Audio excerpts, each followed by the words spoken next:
Tell me why nothing my heart says. Tell me why nothing my lips say. Today I'm with Nacho. Nacho is from Spain, living in Hualien for 2 years now. He's studying and working in ecology, and I met him on the beach behind me, just walking around. And right now we are at some karaoke that takes place in a temple. Right now he's preparing to sing his song.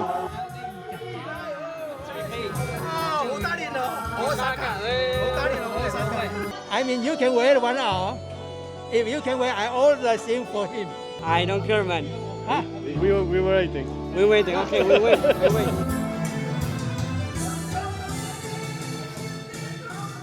My name is Nacho. I come from Spain, and I've been in Taiwan like 2 years already. I'm doing a PhD in ecology. And how did I end up here? It's it's a long way, because since 2012, now we are 2023. So in 2012, I decided that the world I knew was too small, right? I felt it was too narrow, too small. Like in Spain and Europe, everything you get told or everything in the news is like North America, North Europe. And then I discovered that Taiwan or Asia is a whole new world. And actually I started to learn Japanese at that time. And for a long time I wanted to go to Japan. But not only like I was just interested in knowing different cultures, like also South America. Luckily I can speak Spanish already, or Africa, whatever. And then in 2019, after too many Japanese people telling me don't come to Japan, it's too stressful life, I met a teacher in Spain that had a friend in Taiwan, and I thought that Taiwan was a perfect place because I could also learn Chinese and come to East Asia, experience new life, new culture, etc. And I was gonna come here, but then COVID-19 happened, so I couldn't come. But still, the contact was made already. So once COVID was over, I could just apply for a scholarship and come here.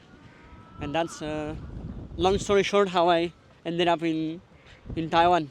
We were talking previously about cultural differences that you found here, and what's cool about living in Taiwan after 2 years. So I come from Spain, and of course I'm Spanish, so I don't see it from a foreign point of view. But in Spain, I feel we are much more straightforward when it comes to sharing your feelings, your emotions. Like you give hugs to people, you say someone you like, you go talk to that person, or even just you enjoy your meal. When you're in a restaurant, you talk to the waiter or to the chef, like, oh, it's very good dish. But then I think here they are very nice people, but they are much more shy or much more reserved to express their emotions from the beginning.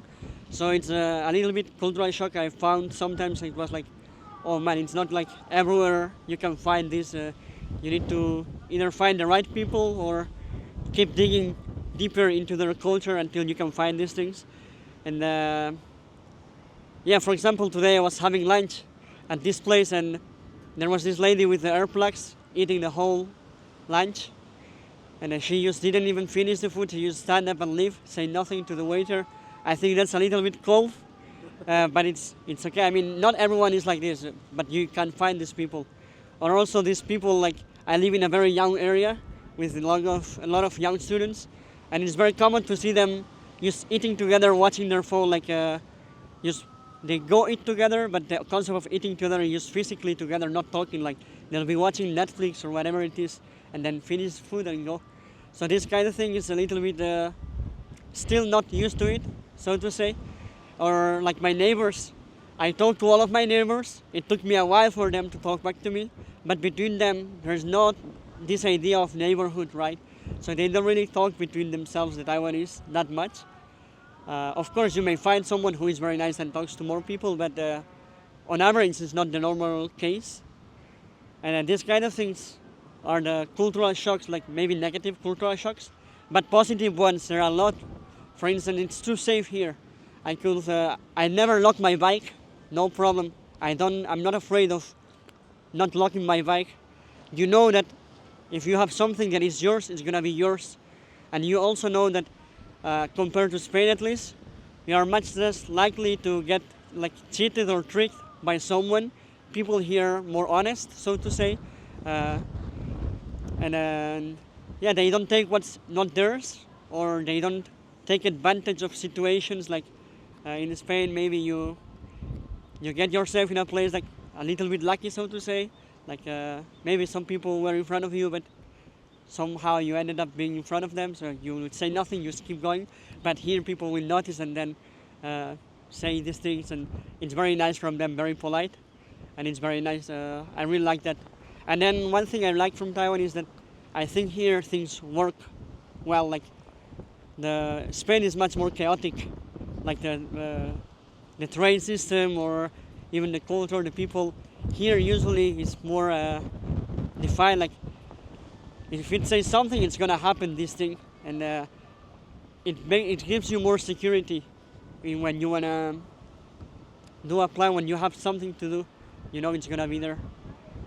It doesn't really happen with people though, I have to say, because sometimes making plans with people can be hard because of language and cultural differences. They like to make plans like very ahead of time. Like, do you wanna go to mountain together in 2 months? This looks like a joke, but it actually happened to me sometimes. In Spain, it's more like you wanna hang out tomorrow or tonight, and but it's something you had to get used to, and you have to enjoy the difference.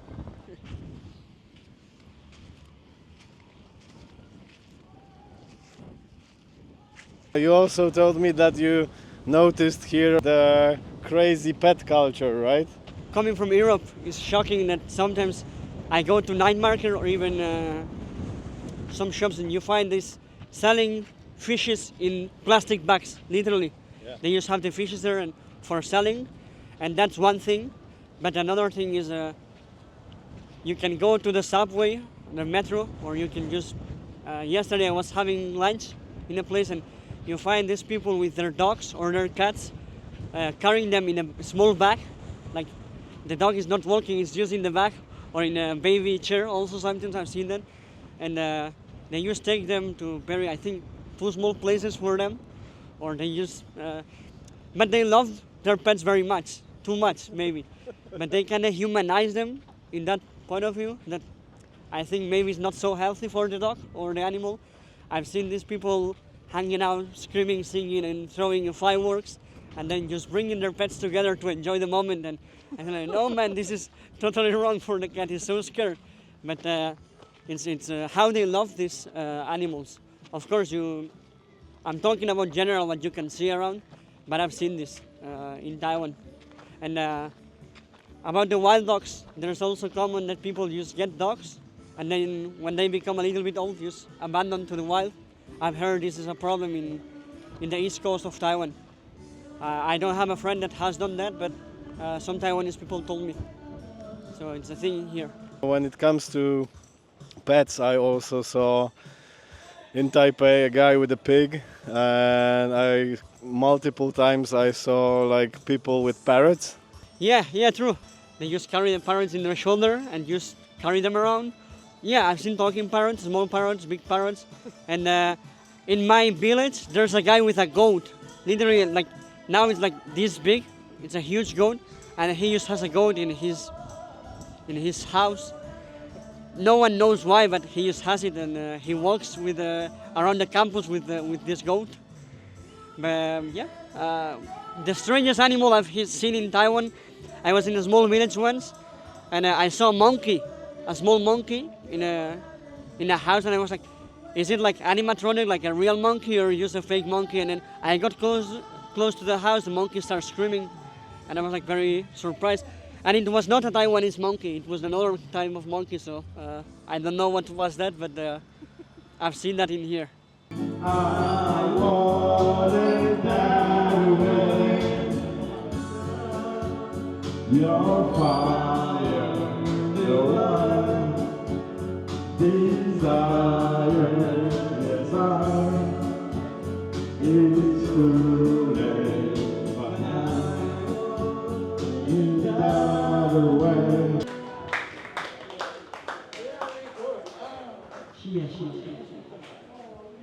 apparently, not only Nacho sang, but we both sang the Backstreet Boys. I want it that way. Yeah, and that way we are now in the Taitung city center. Probably it's some government building. I think if Taiwan took a little bit more care of their buildings, it will be much more beautiful. But the way they do it is they keep building new stuff. When something is very old, they just demolish it and rebuild it. Really? Yes. They demolish the old buildings? If a building gets like dangerous because too many earthquakes have damaged it or fires, this kind of things, they'll just try to replace it or try to rebuild new ones. And you can see, if you come to Taiwan, you will see, like especially in Taipei, you can see the very big difference between one building to another. Like you see very new buildings next to very old ones. And the thing is, they don't follow any architectonic pattern because they just build whatever is trendy or beautiful for that year or the architecture likes. So they just build it like that. So it has nothing to do, like you can record here, it has nothing to do that building to that building to the PX Mart. They are all totally different. And it is like this. And apparently I was told that because there is no neighbor community to take care of the outside of the buildings, eventually in Taipei at least you can see a lot of rotten buildings. Did you see that? From the outside a little bit dirty-ish. The wooden building? No, like rotten, sorry, or... Yeah. And yeah, in Spain you will pay a money for fixing, like maintaining it, but here it's just like that. And they also shouldn't invade the public space, but all the shops just make use of it as part of theirs. So it's very not very pedestrian friendly, but we don't care. We still walk. Europeans walk, and you get used to it. Eventually, you get used to the mess. And here in the night market, we just arrived. So yeah, we can cross. But yeah, you can see this new building, and nothing to do with this one. So you have it's very common to have this in Taiwan. In this part of Taiwan, in the east, it's not as common to see foreigners. Yeah. So I always notice some people looking at me, and I like to wave at them or greet at them. Then they become very shy, and it's something like I have fun with that. You ever notice that? Did it happen to you? But I do the same. It just happened right now again. So it's like this. I love it.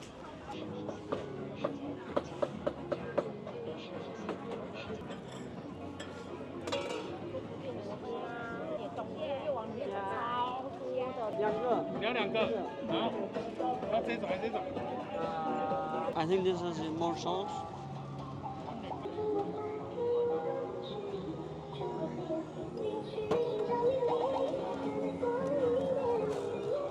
Yeah, that's good. Yes. This is yours? Right now, we are eating a kind of duck tortilla.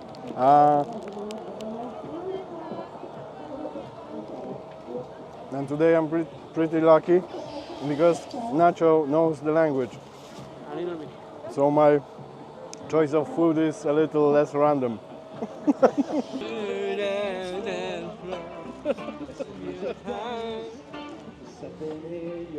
You know that song? Sing, man.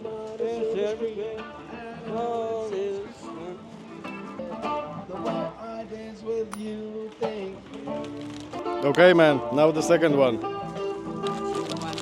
What's that? I don't know, man. It's a bun with meat inside. It looks like French bread, right?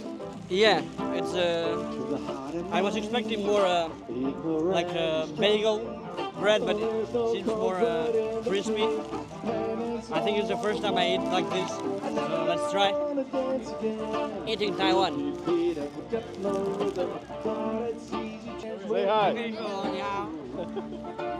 When I eat some food, spicy food here, I once asked Taiwanese person, why do you guys like so much the night markets?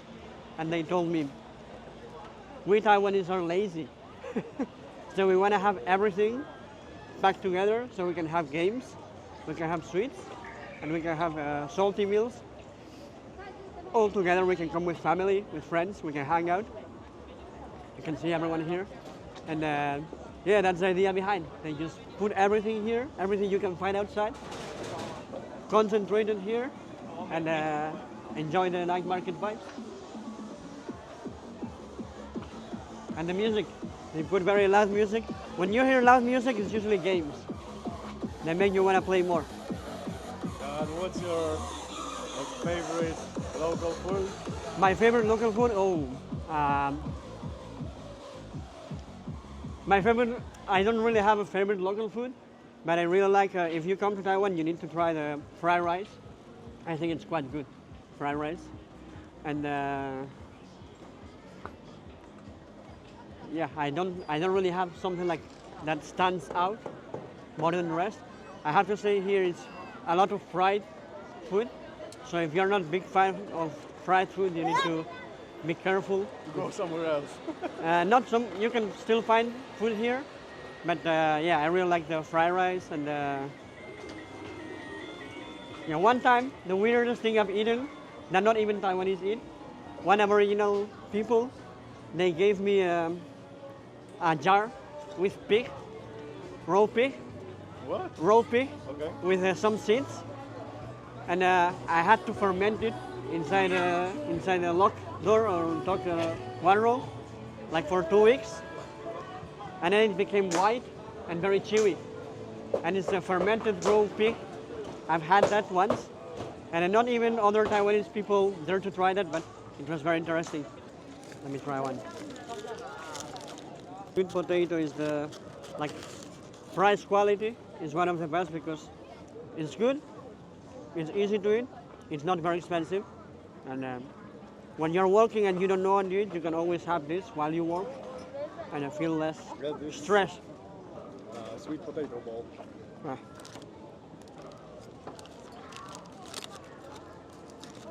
It comes with flavors, but the original one is more than enough. So we're gonna try the famous bubble tea. It's just a tea with a lot of sugar. Diabetes type 3, but it's very tasty. It's totally worth it. 我要牛奶的。OK，哦，我还是 Where are you from? 谢谢。 From Poland. Poland. Yeah. Poland. You? Here. Taiwan. Not here. Okay. So before I came to Taiwan, because I came to Hualien, the East Coast, basically where almost no one lives, very low density population. Many people were asking me, Nacho, why are you going to East Coast? Like, why don't you go to the big cities like Taipei or Kaohsiung, where good universities are, etc., etc. And one thing is, first, I didn't want to come to Asia, like such a big cultural shock. And I think we go that way. Yep. I didn't want to, my first experience in Asia, I wanted it to be more calm. And I thought if I go to Taipei, you know, living every day, taking the subway, a lot of people, I imagine it could be a little bit stressful. And then I had the chance to come to Hualien, and I just felt like it was meant for me to come here. And I couldn't explain people why, for me, having a more easygoing lifestyle and every morning being waken up by birds and dogs, I prefer that than being waken up by scooter noises. You know what I mean? And so I chose Hualien. And actually, funny story, some people were like, oh, but Nacho, you're not gonna make money there. But actually, it's so cheap that I'm saving more money than people that live in Taipei. And I don't do it for money. Like, I didn't choose a cheap place just because thinking of money. And after 1 year living in Hualien, in the East Coast, I met some Taiwanese people that also like this easygoing lifestyle. And they told me that the East Coast is known as its own country on its own. Like the first thing I learned when I arrived, Sorry? yeah, this is Taiwan also. You have to be careful all the time. Yeah, the first word I learned when I arrived into the East Coast was take it easy. maybe I've said that before earlier, and it's true. It's just much more enjoyable. Sometimes I go to river or to mountains and I don't see anyone. You can imagine that in Asia is crazy. Like in Taipei, there's nowhere you go, you will find no one. But in the East Coast, you have this. So yeah, I'm very happy with my decision. Like it just turned out to be almost perfect. And just follow your heart. That's what I think. The occasion came to me, and I just embraced it and went for it, and I'm here. My next question is, considering that you study biology, right? Yeah. What do you think about the amount of plastic the Taiwanese people use for almost everything?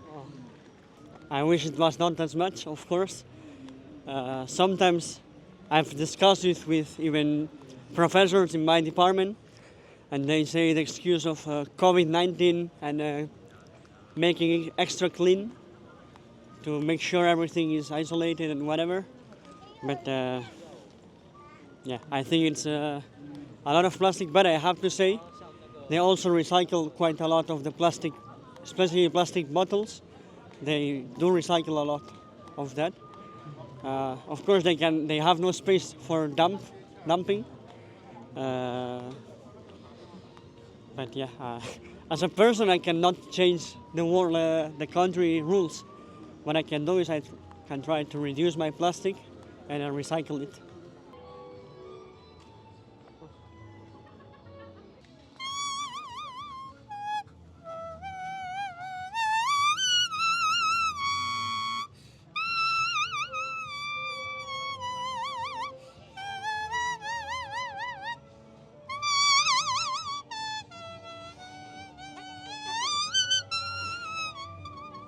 It's the grass jazz.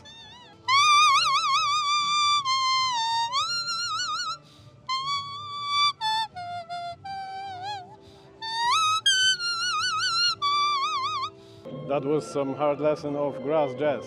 Impossible to acquire. I have no words. This and the guy with the hand, too hard, man, too hard. I cannot even imagine of it. I think violin is easier than this. And this place is called Art Village, Music Village. Music Village. So before you can watch a guy playing basically his hands, like a flute. Like the owl sound, Yeah, but with nose. owl sound but with the notes.